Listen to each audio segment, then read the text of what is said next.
Hi everyone, I'm astronomer in Helsinki. This is kind of a new topic I'm starting here.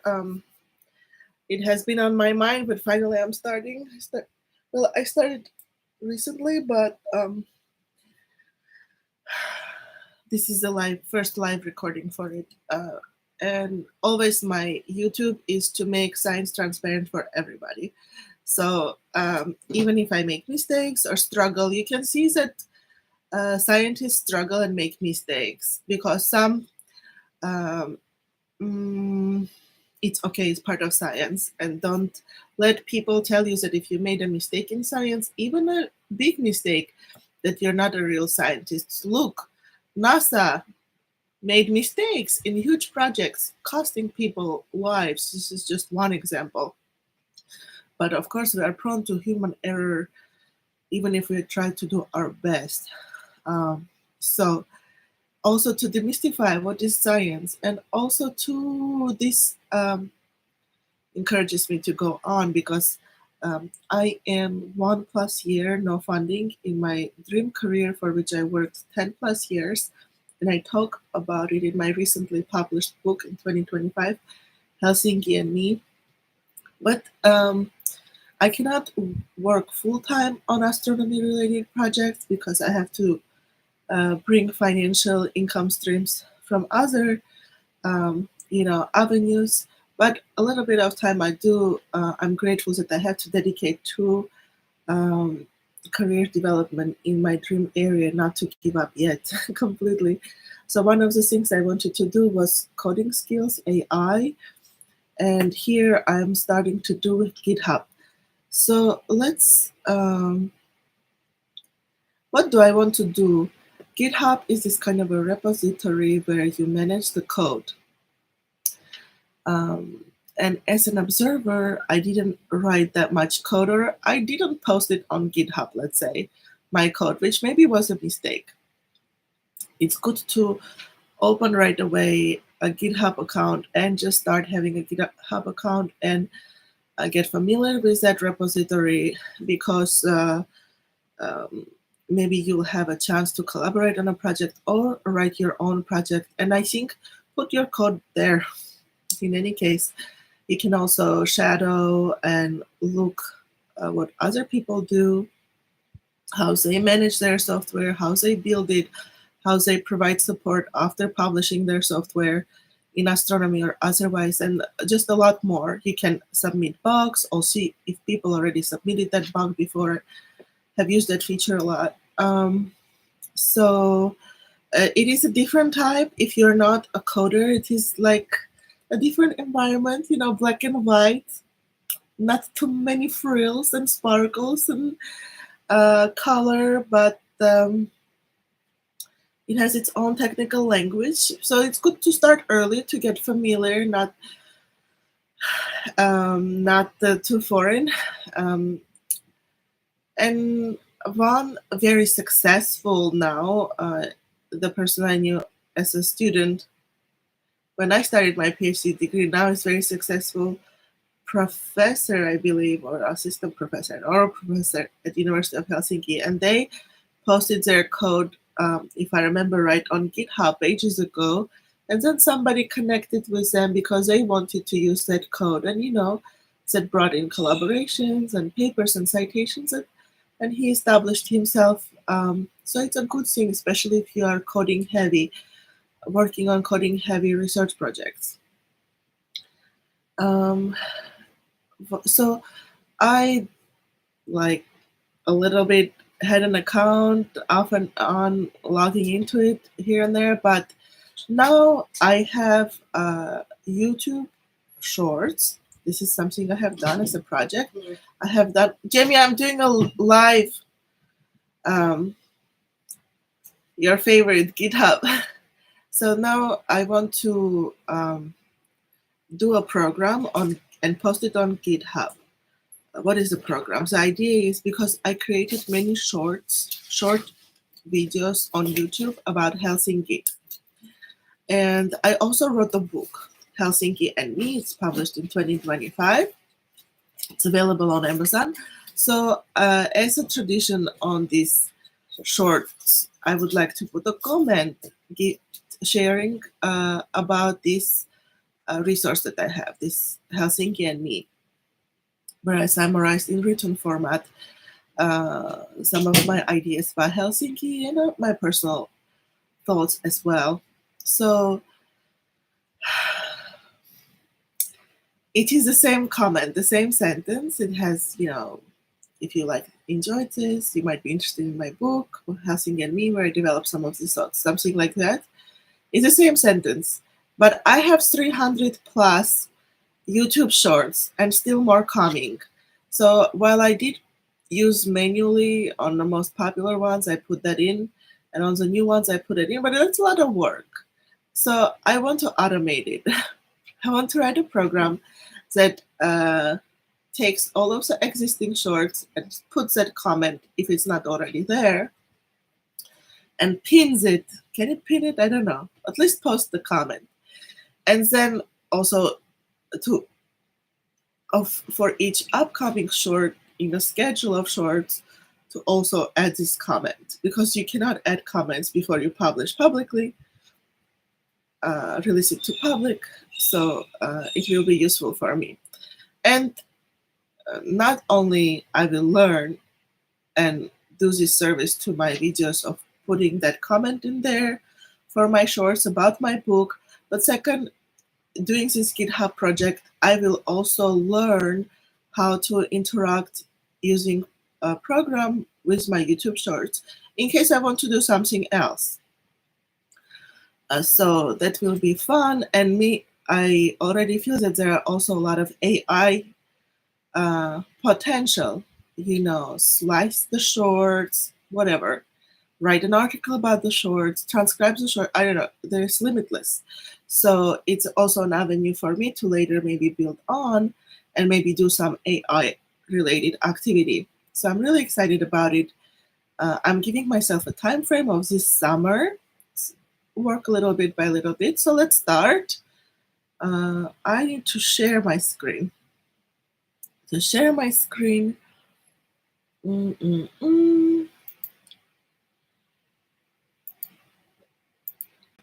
So just a little bit, we'll work on it today.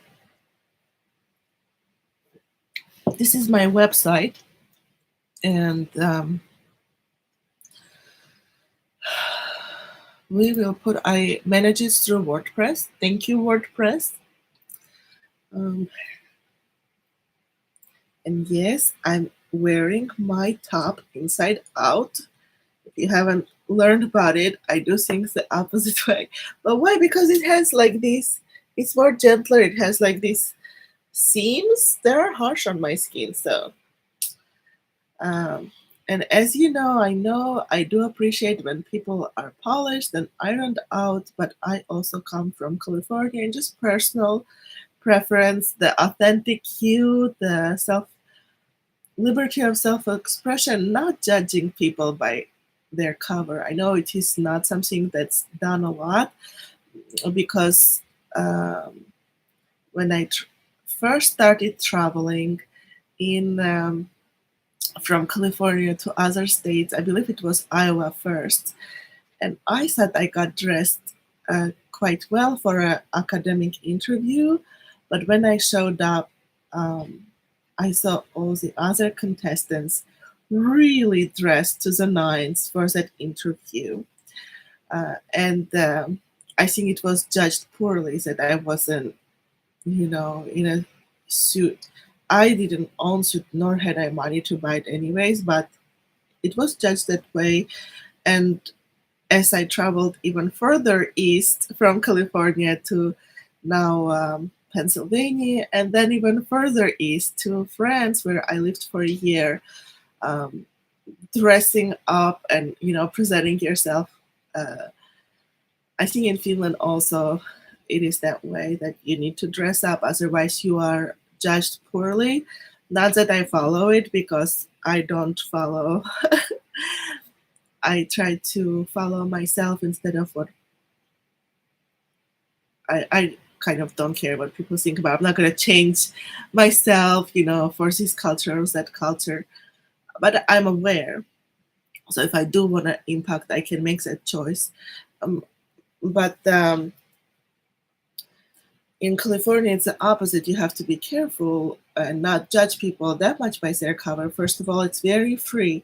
At Sunset State, when I studied there, people just came in their sweatshirts, in flip flops. It's hot weather to school, and you can have somebody who looks kind of like a hobo jobo, but they are a famous person. So you cannot judge a book by their cover. And also, it resonates with me because I appreciate people for who they are in their soul. I don't care what clothes they have. If they're a hobo jobo, I will say hello to them. If they are a custodian in a university building, I see so many professors and students are so mean to people who cleaning personnel in the university, also in Finland. You can say hello and thank you. Anyway, I will greet the secretaries and other students and the professors. It doesn't matter if you are, um, working in a restaurant at the university or if you are a professor. I will respect you the same way. It doesn't matter how you are dressed. That is just me.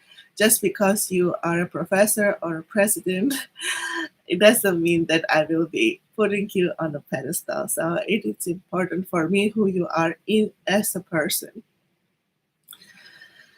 Um, so I have a very strong tolerance in how people appear. So I don't judge people by cover. I have other vices. I do have other vices. Not that one as much. Um, what was I even talking about? um, yeah, this is my yeah, my just making comment about my seams. So I just want to be comfortable, and these are hurting my skin. I don't know. I feel it. I don't like it. So the other way is more comfortable. It's more gentler on the skin. So now this is my website, and the first things that I will do is to add. So here I have more tutorials. I already had kind of a wish list. I put different things I want to do. I'm heavily working and have made a lot of progress on this rainbows open science tutorial. I would love to do some simulations and observations posts and online content for that. And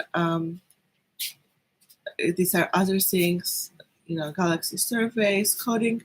I was thinking today, my notebook is not with me, but I don't have a mentor. I have still a few people who work with me. Some people don't even say hi, could care less because I don't have funding for a year, so they scratched me off um, as a valuable human being to interact with. So that's fine. Some people are still supporting me. We have common projects. I'm so grateful for that. Um, and But I'm alone. And actually, a lot of times scientists are alone. When you are building something, a career in science, your project, your career, and even if it's not a science, your career, you are alone. Like you have to make decisions, you have to push forward, and you have to learn to carve your path. So I was thinking, I instead of complaining in my mind, oh, I cannot go to conferences, I don't have finances for that, oh, I cannot have access to career development as is with other postdocs, researchers who have a paid position. There are many institutes, and beyond the institutes, there are many career development things, and they have, mentorship from their immediate supervisors, etc. Uh, uh, what else was there? I think collaborations, networking. I was like, what am I gonna do? So I said, okay, I uh, eh, I can do myself some things in some capacity. For conferences, I can make my own conference, meaning take a week, take 2 weeks, take a month, whatever, 2 days, and read up on a topic, watch the YouTube videos that are posted, If it's a topic of an ongoing interest, also look through uh, general news and science news, like expert news, whether it is a forum, a newsletter, let's say it's JWST, sign up for their channels, both public and um, expert channels to get the news, so I am informed about the area and I can limit it to, let's say, this week I'm doing high redshift galaxies, and learn about it, you know. Or for mentorship, I can read books, for example, and read blogs and similar things, or watch YouTube interviews, or yeah, for um, what else was there? For skills, I can, again, self learn.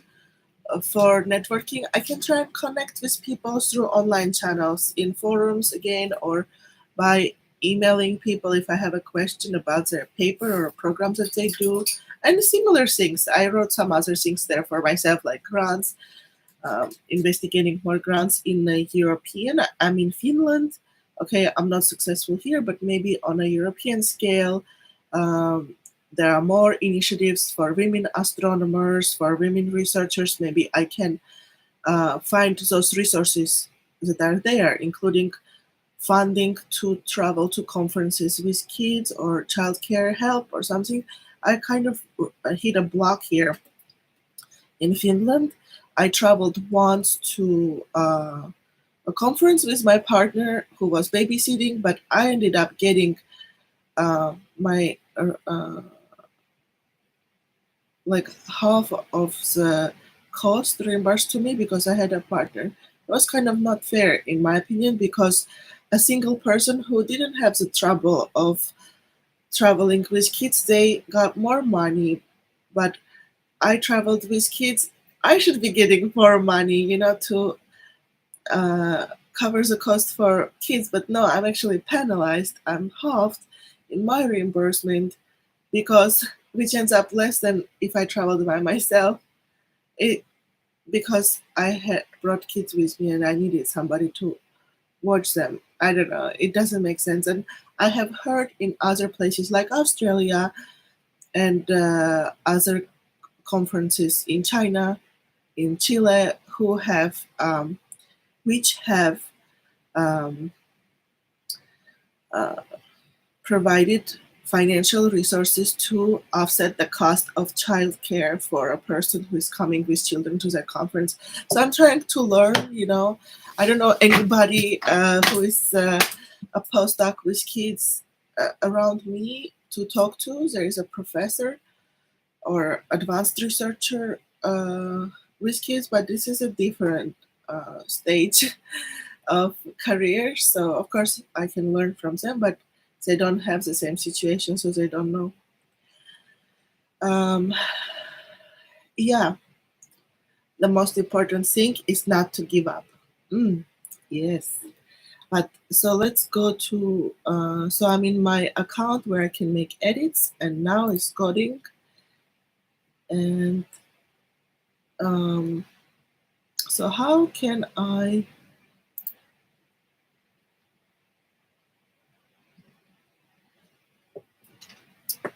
okay, I see. So let's define a problem.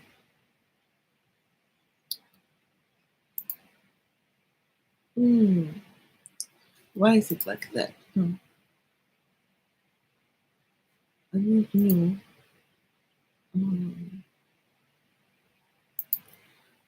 And then here, who's got accordion, bar counters, blog, button, blurb, title. What's the title? Isn't there a title? Post title. Elements. Show title, yes. Background, but where is the title? Text. Let's see. Coding is a title text. Can I?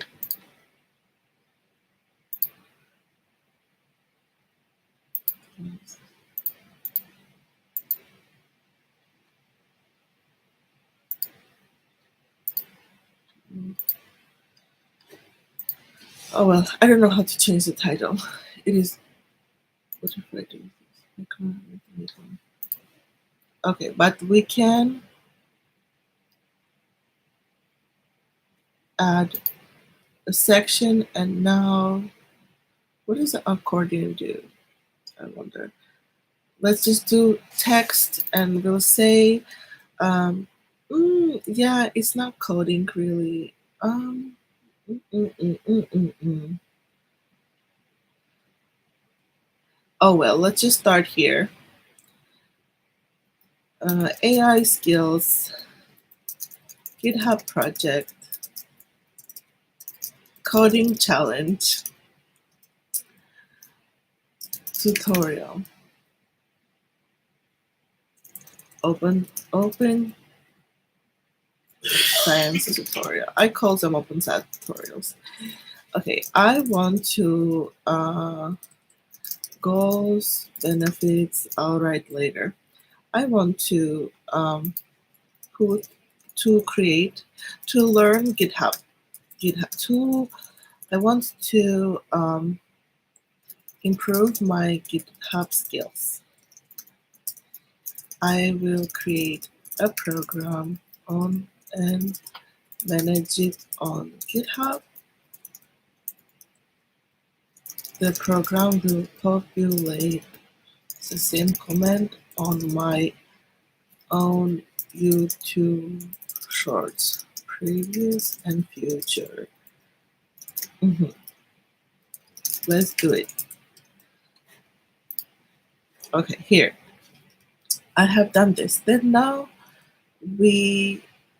what do we do now?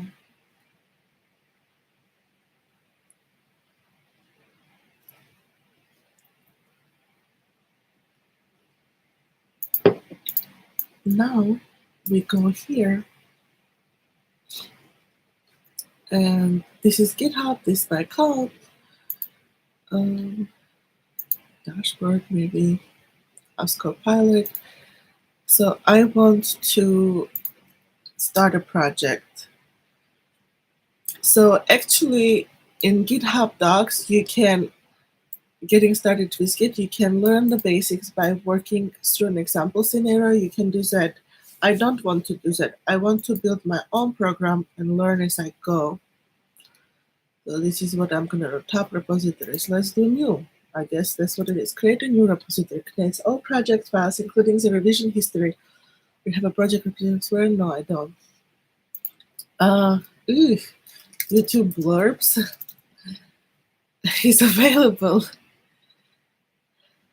YouTube blurbs. Sure. YouTube blurb. Maybe I shouldn't use YouTube blurbs.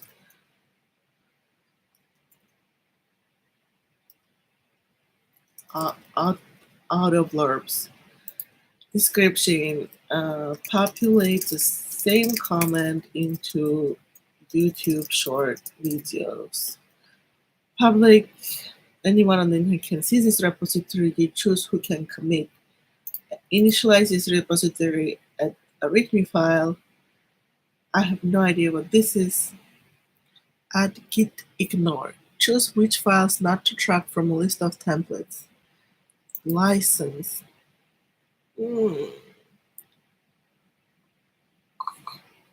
I guess I'll do none.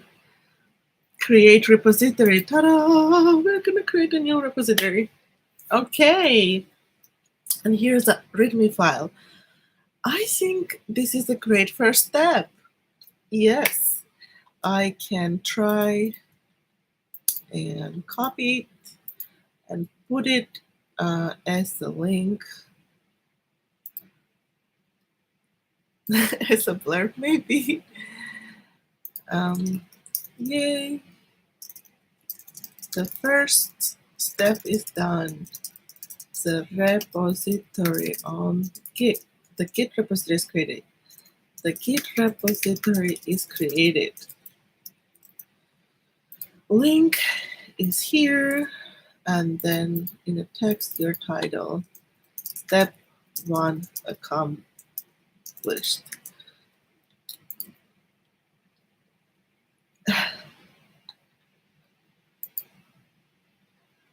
There's some image here.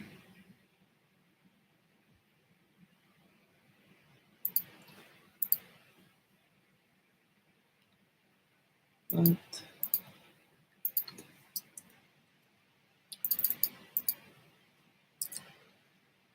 I see.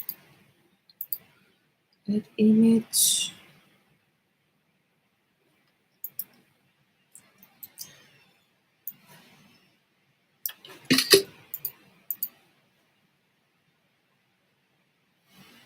Oh, maybe from your room.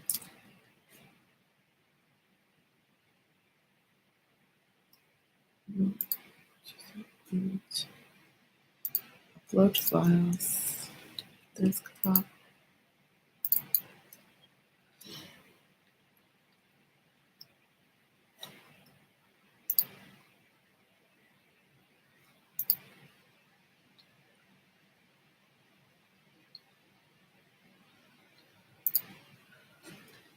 I can name here auto blurb.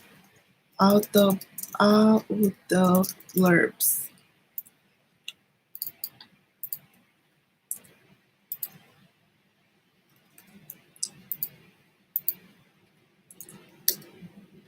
No. Okay, we save.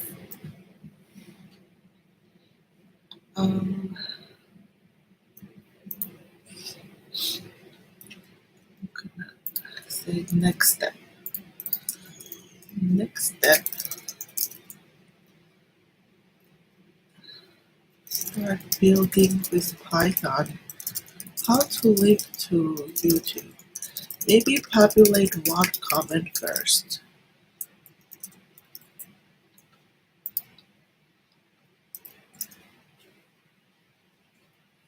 Exit the visual builder here. I put it here. I'm very happy. All right. I will end session here. I guess so this will allow me to get more expertise in GitHub. Bye bye. God bless you.